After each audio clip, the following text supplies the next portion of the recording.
The papers scattered across the grass like startled birds, a flurry of white against the baked brown earth of the town square. Silas Croft's face, usually a mask of smooth composure, was a blotchy red. He had made his offer, loud enough for the gathered townsfolk to hear, an offer he considered both generous and final. He would take it all, every last basket of the strange, pale things Elspeth had brought from her worthless lot. He would manage the distribution. He would see the town through the lean times. It was the only sensible way. One woman alone, after all, could not be expected to handle such a burden. His voice was thick with false concern, a layer of oil on a stagnant pond.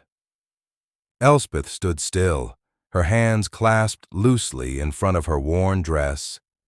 She was not looking at Croft, but at the faces around him, at Mrs. Gable, whose children were thin as willow switches, at Mr. Henderson, the blacksmith, whose pride was as cracked as the soil on his failed corn patch, at the hungry, worried eyes of the people who had laughed at her for months. She did the arithmetic in her head, the quiet, relentless counting that had been her companion in the dark. The numbers told her she could be wealthy. She could sell to Croft, take his money, and be free of this dusty, desperate place. She could have the last laugh. It was not a laugh she wanted. 6 months earlier, Elspeth Vance had stood in that same square and been the subject of a different kind of attention. Her father, a man who valued sons over cents, had died, leaving his 2 sprawling, fertile farms to her brothers, Samuel and Thomas. To Elspeth, his only daughter, he had left $100 and a terse note advising her to find a husband. It was a public shaming, dressed as inheritance. Her brothers, puffed with sudden importance, had offered her a room in an attic and a role as an unpaid housekeeper. She had looked at their smug, pitying faces, thanked them politely, and walked away. With the whole town of Promise, Kansas watching, she walked to the county clerk's office. The $100 felt like a hot coal in her palm. There was only one property for sale that she could afford. It was a 3-acre patch of uselessness on the western edge of town, a place the old-timers called the Dust Bowl, long before the term became famous. Its primary feature was a deep, stone-lined well that had been dug 20 years prior at great expense and had famously, devastatingly, yielded not a single drop of water. It was a monument to failed hope. Mr. Abernathy, the clerk, looked at her over his spectacles. "Elspeth, you don't want that lot. Nothing's ever grown there but disappointment." She said, "How much?" He sighed. "The county took it for back taxes. $25. The men loafing by the general store watched her count out the money. $25 for a dry well and a field of baked clay. The story was all over town by noon. "Lost her senses from grief," they murmured. Silas Croft, leaning against the post of his mercantile, had smiled a thin, knowing smile. "A fool and her money," he'd said, just loud enough for her to hear. Elspeth had met his gaze for a bare second, her face calm, and then walked toward her new property, the deed clutched in her hand. One person alone. The words echoed in the dusty quiet. The town had passed its judgment. She was a fool. The lot was precisely as advertised. The ground was packed hardpan, crisscrossed with fissures like an old piece of pottery. Tumbleweeds huddled against a sagging wire fence, and in the center of it all was the well. It was a formidable thing, a circle of expertly cut and fitted stone rising 3 feet from the ground, capped with a heavy, weathered wooden lid. It looked serious and permanent, a testament to the builder's hope, which made its failure all the more profound. Elspeth pried at the lid. It was heavy, swollen with age. She had to use a discarded fence post as a lever, grunting with the effort until it finally scraped aside, revealing a perfect circle of blackness. A puff of cool, earthy air rose to meet her, a smell not of dust and sun, but of deep cellars and damp stone and something else, something faintly nutty and clean. She had expected the stench of stagnant water or dead things. This was different. It was a living smell. That first week, she did nothing but watch and think. She owned a hole in the ground. Her brothers drove past in their wagon, their faces averted, a pantomime of embarrassment on her behalf. The town's pity was a constant, low hum. She spent her remaining $75 on essentials: flour, salt, beans, a new length of good rope, a sturdy bucket, and 2 lanterns with a can of oil. She slept in a tiny abandoned line shack on the property's edge that was little more than a box against the wind, but it was hers. Every morning, before the sun had a chance to bleach the color from the sky, she would go to the well. She'd lie on her stomach, the cold stone pressing into her, and peer into the void. The darkness was absolute. One day she lit a lantern, tied it to her new rope, and began to lower it. The flame descended, a tiny captive star shrinking as it went. 10 feet, 20, 40. The walls were slick with a dark velvety dampness, but there was no glint of water below. 60 feet, 70. The rope went slack in her hands. The bucket bottom had touched down. She locked the rope and leaned over, squinting, letting her eyes adjust. The lantern light cast a weak golden circle on the well floor. And in that light, something was growing. It wasn't grass or weeds.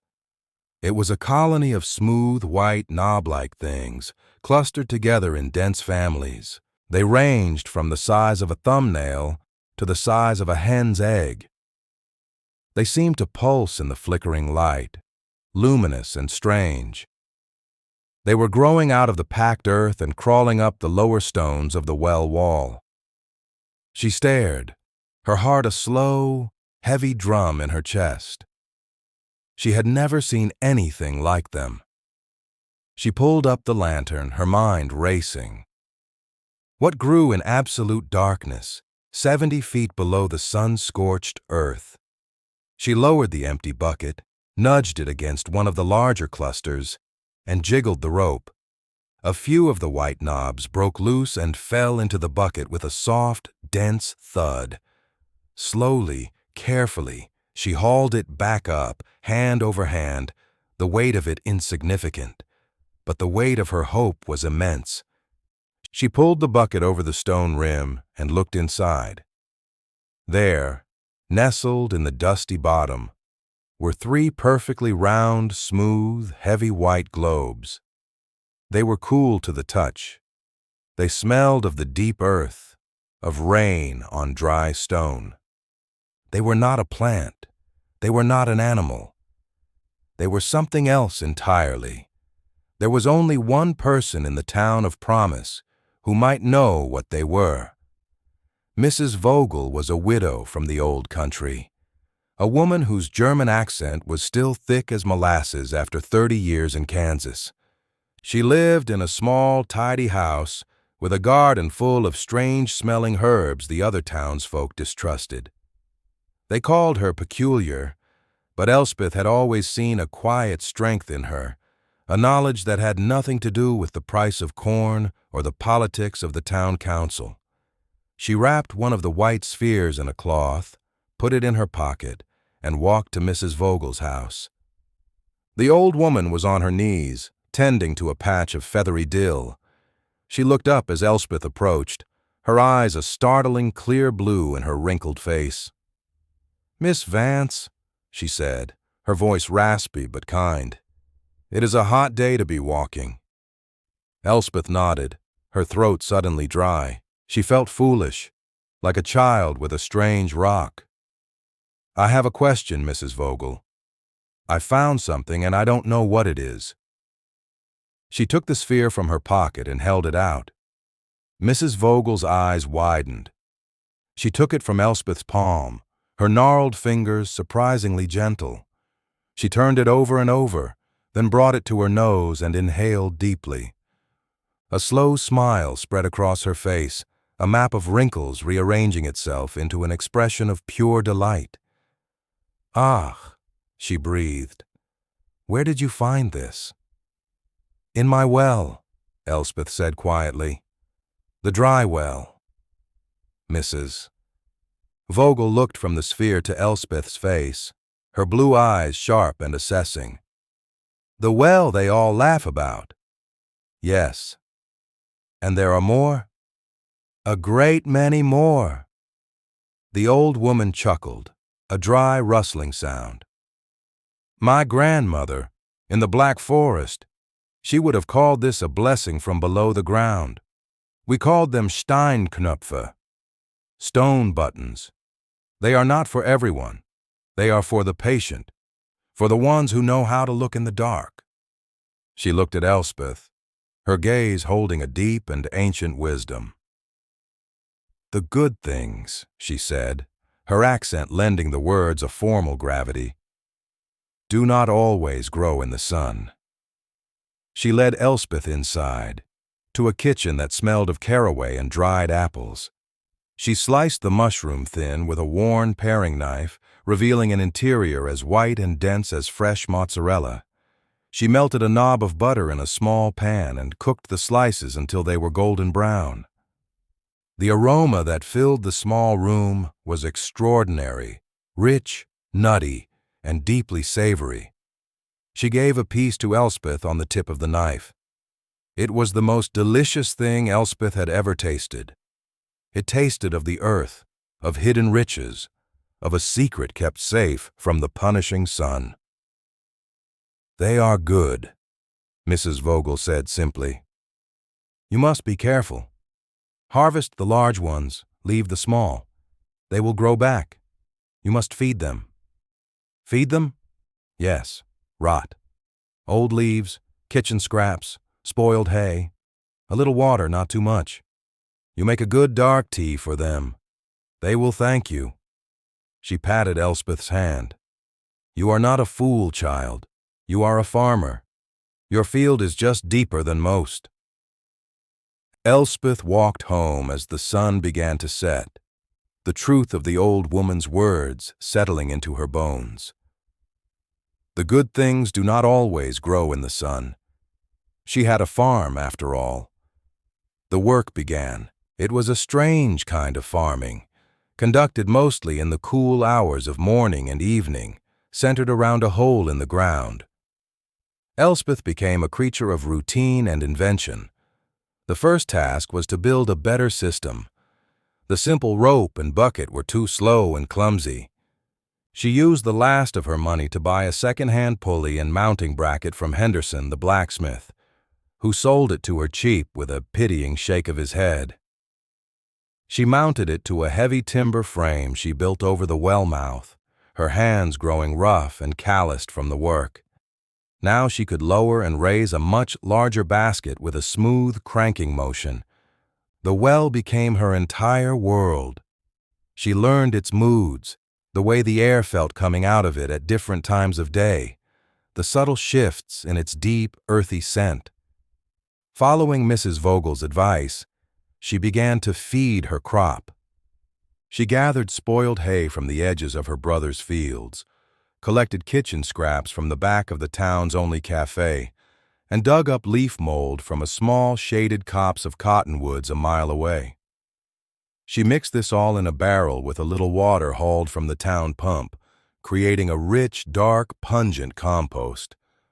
Twice a week, she would lower buckets of this slurry into the well, spreading it carefully around the edges of the mushroom colonies.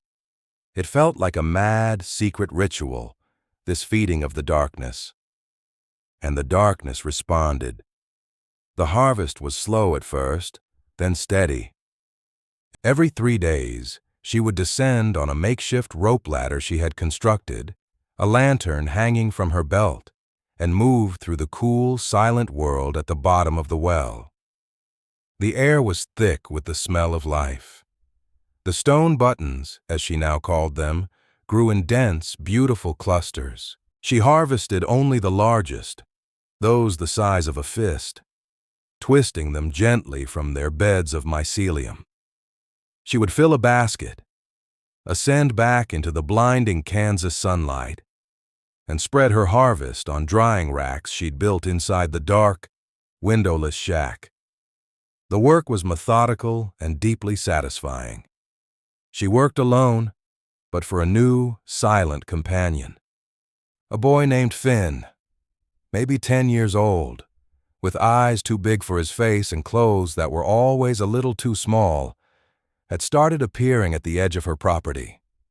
He was the town orphan, passed from one reluctant family to another, and mostly left to fend for himself.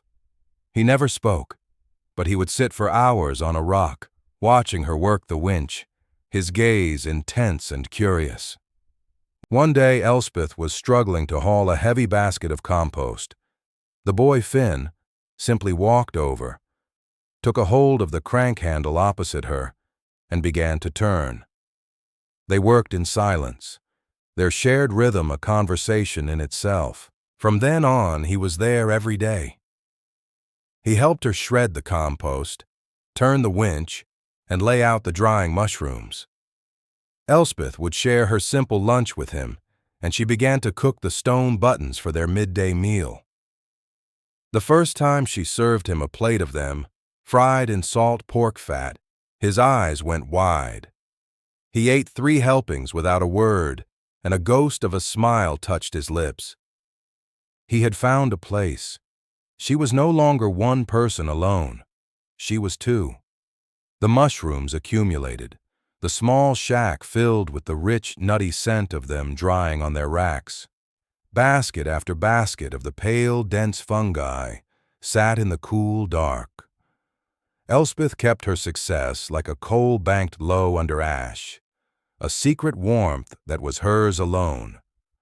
The town saw only a foolish woman and a silent boy hauling buckets from a dry well. The mockery had not stopped. It had just become a settled fact of town life. Silas Croft would tip his hat to her with an exaggerated flourish when he saw her, his smile thin and cruel. "Still prospecting for water, Miss Vance?" he'd call out, to the amusement of the men on his porch. Elspeth would simply nod, her face unreadable, and continue on her way. Being right is its own kind of reply, and she was not ready to make it yet. She did the arithmetic. The mushrooms were piling up. They were food, but they were also potential income. She needed money for the winter, for warmer clothes, for more supplies, but she couldn't sell them in promise. To reveal her secret now would be to invite ridicule if they failed, or greed if they succeeded. She decided on a different course. One Tuesday, she packed 2 large baskets with the best of her dried mushrooms, covered them with a cloth, and paid a freight hauler $1 to take her and Finn to the next town over, a place called Junction City, 30 miles west. Junction City was larger, busier, a stop on the railway line. It had 2 hotels and a handful of prosperous-looking restaurants. Carrying a small pouch of samples, Elspeth walked into the grandest of them, the Prairie Queen Hotel. She asked to speak to the cook. A large, sweat-stained man with a magnificent mustache emerged from the kitchen, wiping his hands on his apron. He looked annoyed. "What is it?" "I have something you might be interested in buying," Elspeth said, her voice steadier than she felt. She opened her pouch. The cook peered inside. He grunted, unimpressed. "Mushrooms." "I call them stone buttons," she said. "They grow in the dark. They are very flavorful." He took one, sniffed it, and broke a piece off with his thumbnail. He chewed it thoughtfully. His expression shifted. He chewed a little longer. His eyebrows rose.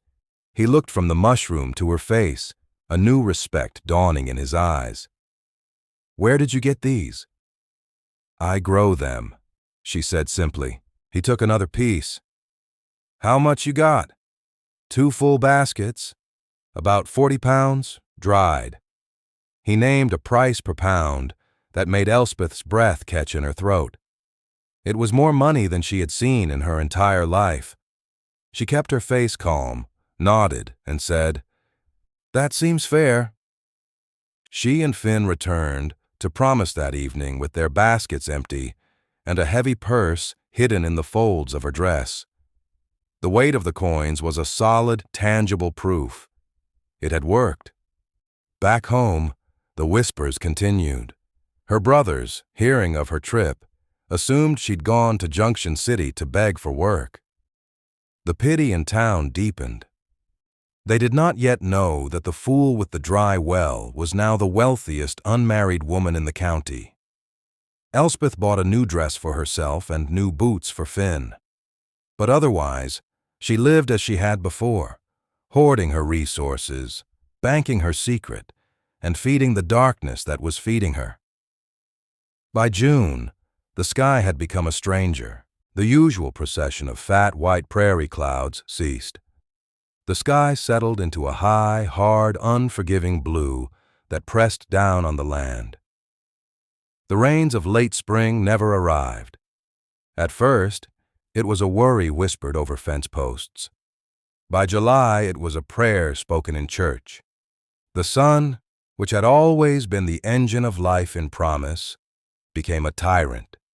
It baked the fields, cracked the creek beds, and bleached the hope from people's faces. The corn, which should have been shoulder high, was stunted and yellow, its leaves curling in on themselves like fists. The vegetable gardens behind the houses withered. The town's collective mood soured with the heat. Tempers grew short.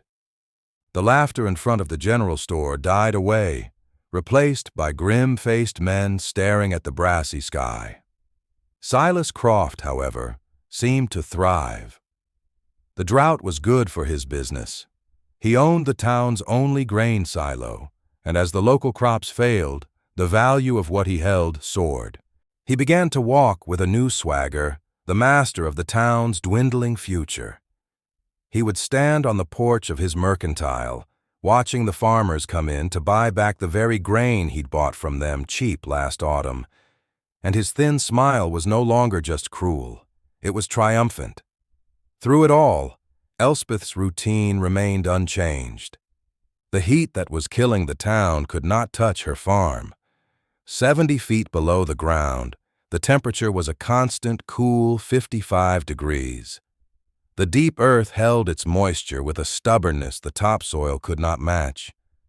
While the world above withered, her secret garden flourished.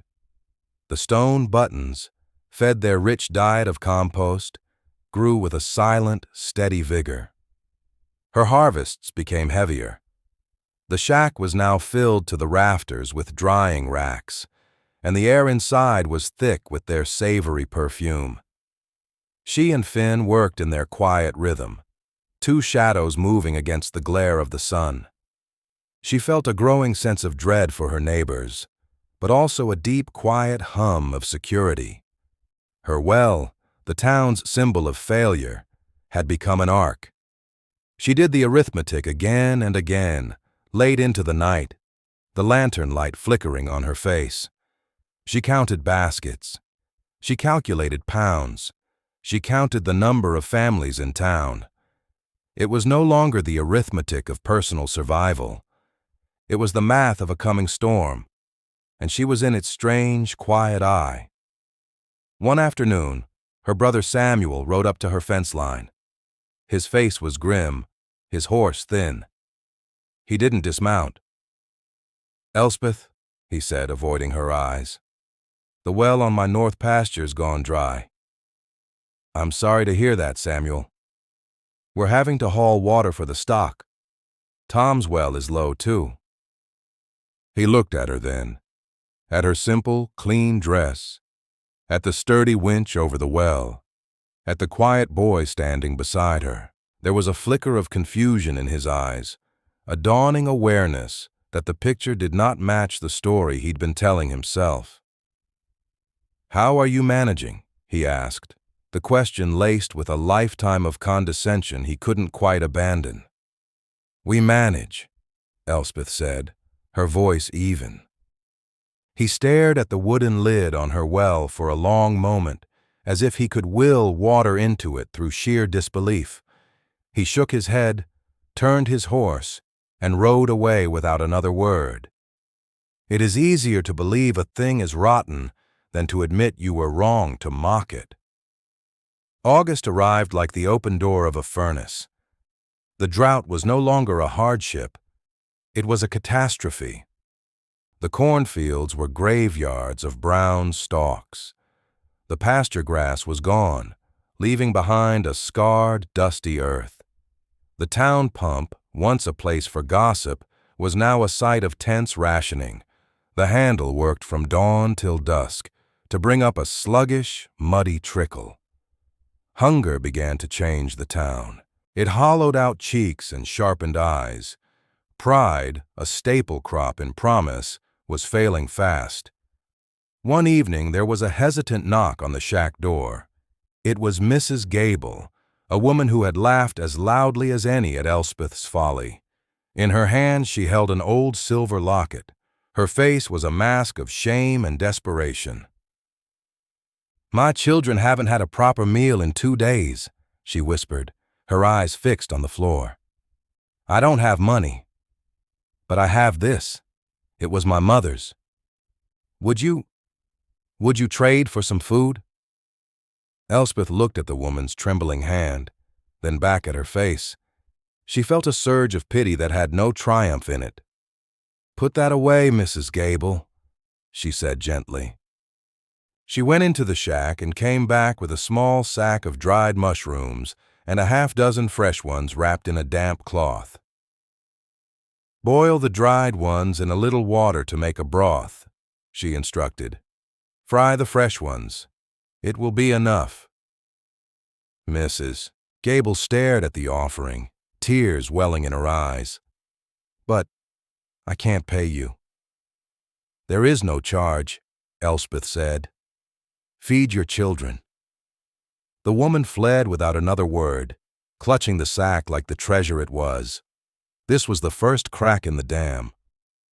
The next day 2 more families came, then 4. Elspeth gave to each of them a small but sufficient amount, refusing all offers of payment or trade. She knew she could not feed the entire town this way forever, but she also knew she could not let her neighbors starve while her storeroom was full. News of her generosity and of the strange, miraculous food she was pulling from her dry well spread faster than fire in a parched field. The narrative of Elspeth Vance, the town fool, was being rapidly, reluctantly rewritten. The townsfolk started gathering near her property, not to mock, but to watch in silent awe as she and the boy, Finn, cranked basket after basket of pale, perfect globes out of the earth. The well was no longer a joke. It was a miracle. And Silas Croft was watching. He saw his monopoly on survival being threatened by a quiet woman with a hole in the ground. His customers were dwindling. His power was eroding. He saw the looks of hope on people's faces when they spoke of Elspeth, and his own face hardened into a mask of cold fury.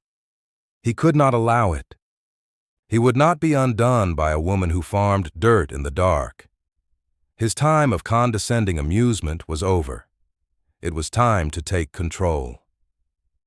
The 3rd week of August, Elspeth decided she could no longer operate on charity alone.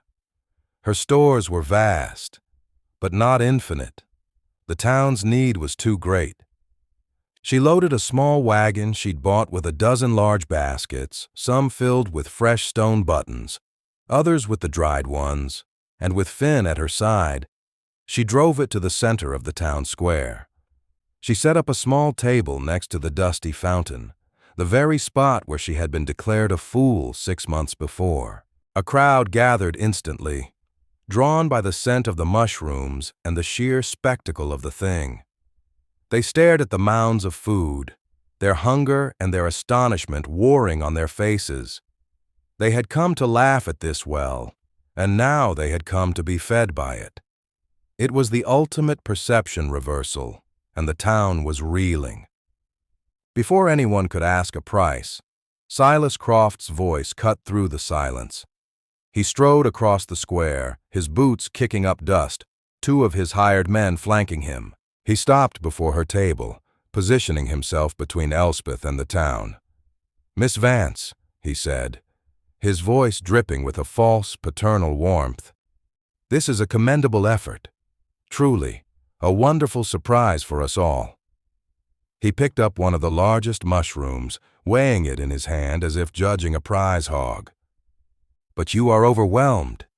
It is plain to see. A young woman alone, you are not equipped to manage a resource this vital." The townspeople murmured, their hope wavering, replaced by the familiar deference to Croft's authority. "Therefore," he continued, his voice booming with manufactured benevolence, "I am prepared to help you. I will buy your entire stock, everything you have here, and everything you have stored at your property. I will pay you a handsome lump sum, more money than you've ever dreamed of. And I will take over the burden of distribution, ensuring it is rationed fairly and properly to the good people of promise." He smiled, a predator's smile. "It is the only sensible way." He named a figure.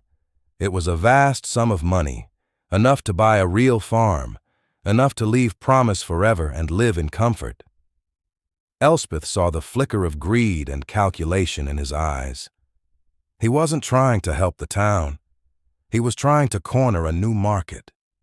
He would buy her entire harvest for a fraction of its worth, and then sell it back to the starving townsfolk at an exorbitant price. He was turning her miracle into his cudgel. The town was silent, holding its breath. They looked from Croft's confident face to Elspeth's calm one.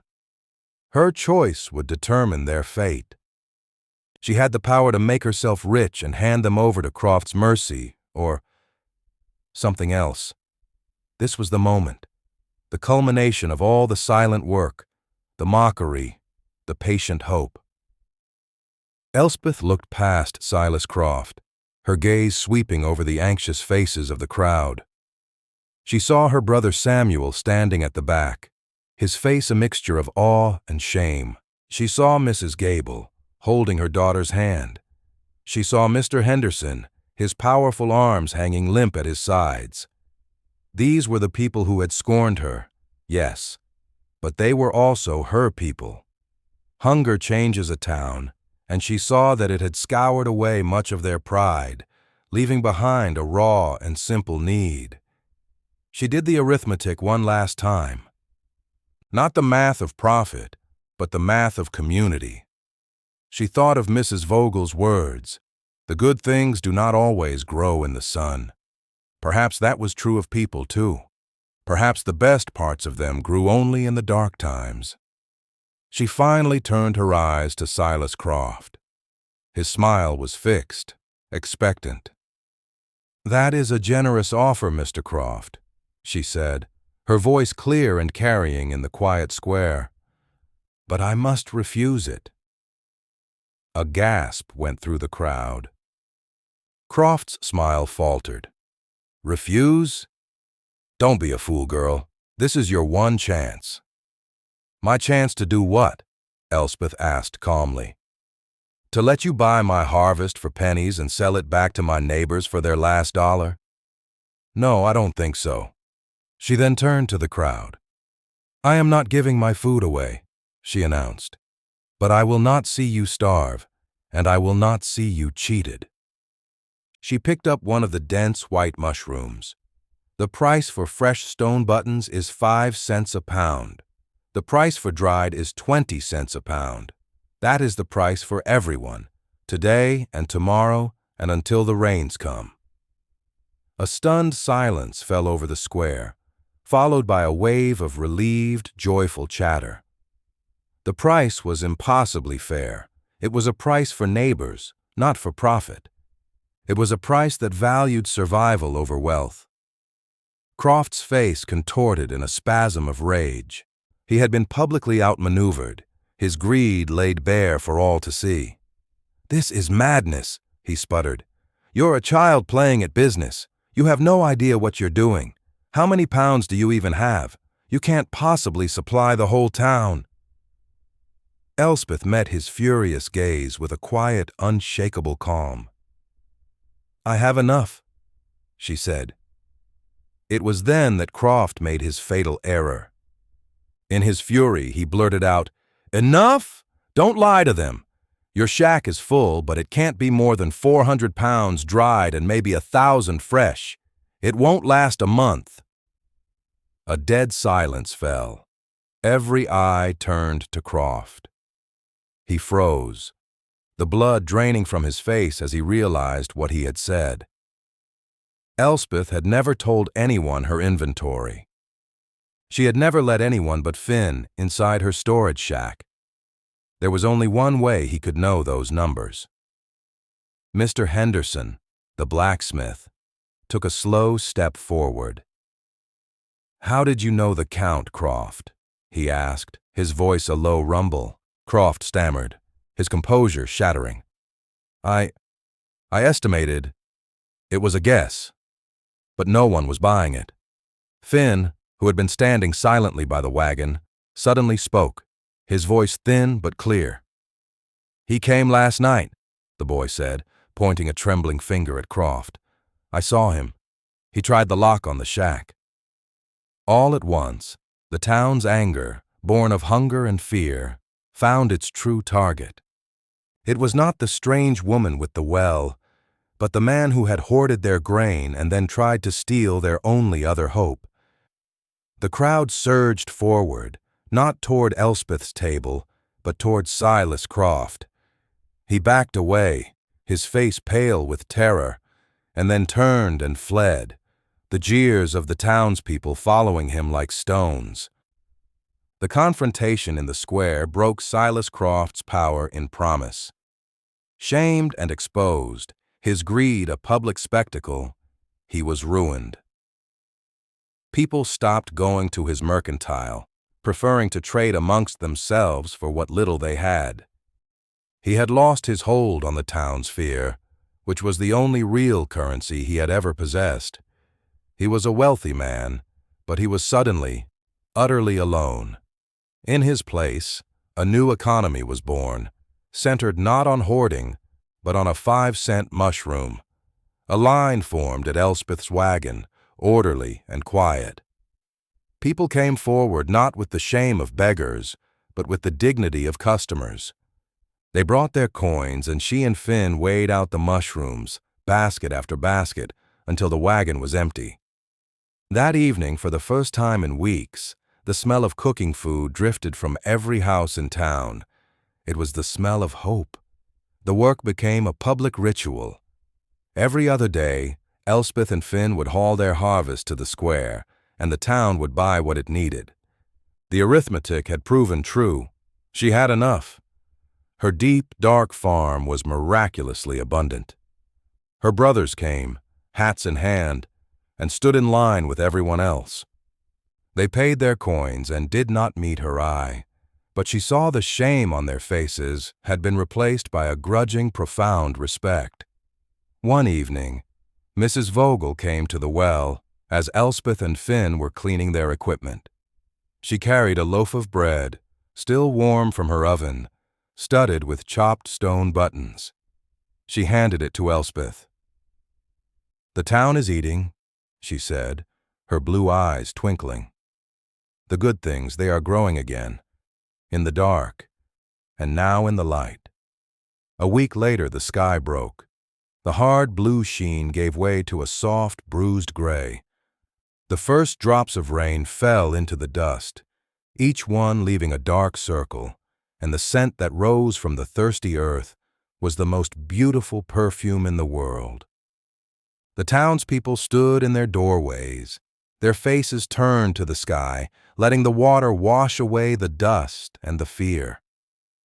The drought was over, but the town of promise was not the same. The rains meant the fields would grow green again, but no one would ever look at Elspeth's land as worthless again. Her well, once a monument to failure, was now the heart of their security. The stone buttons had become a part of their lives, a food source that did not depend on the whims of the sky. Elspeth Vance was no longer the town fool or a woman alone. She was a provider. She was the woman who had looked into the darkness and found abundance. She was the farmer of the deep field. The final image of that time, the one that would be told for generations, was of Elspeth and the boy Finn, standing at the wellhead under a clean, rain-washed sky. They were not looking up at the clouds, but down into the cool, productive darkness, lowering a basket for the next harvest, their movements a quiet, steady rhythm of work and purpose, a testament to the truth she had learned and then taught her entire town. The most valuable things are not always the ones that grow in the sun.